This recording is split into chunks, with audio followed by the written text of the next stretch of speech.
Ilang mag-anak na nakatira sa sementeryo sa Lawag City nagsisilbi na ring caretaker nito. May ulat si Gab Deluna. Kung ang sementeryo ay kinatatakutan ng iba, ang mga batang ito, literal na bakuran ang turing dito. 7 pamilya ang nakatira sa loob ng sementeryong ito sa Lawag City, Ilocos Norte. Ang ilan sa kanila, dito na tumanda. Halos isang normal lang daw na parke ang kinatatayuan ng kanilang bahay. Ang mga bata, tila wala lang sa kanila ang paglalaro sa mga puntod. 38 years nang nakatira ang sepulterero at caretaker na si Tatay Romulo. Oo, nung una talaga. Takot ako kasi bata pala ako noon. Madaan lang ako ng sementeryo, takot ako eh. Pero dito pala ako makatira ngayon, may asawa na ako.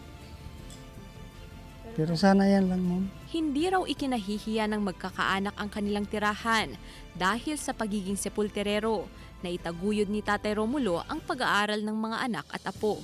Hindi rin takot ang mga bata at nagmistulang playground na nila ang sementeryo. Sanay ko nga may dream, kay ayam ito. Gusto lang playground ko ito. Mga anak mabuting ko na agtarator. Ay ayabek pa dito. Last week ko, agay ayam dito.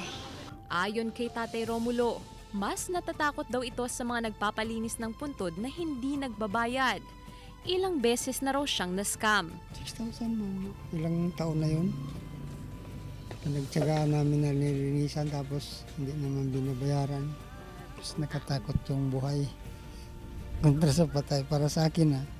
Kasama si Reynold Velasco, Gab Deluna, 1 North Central Luzon,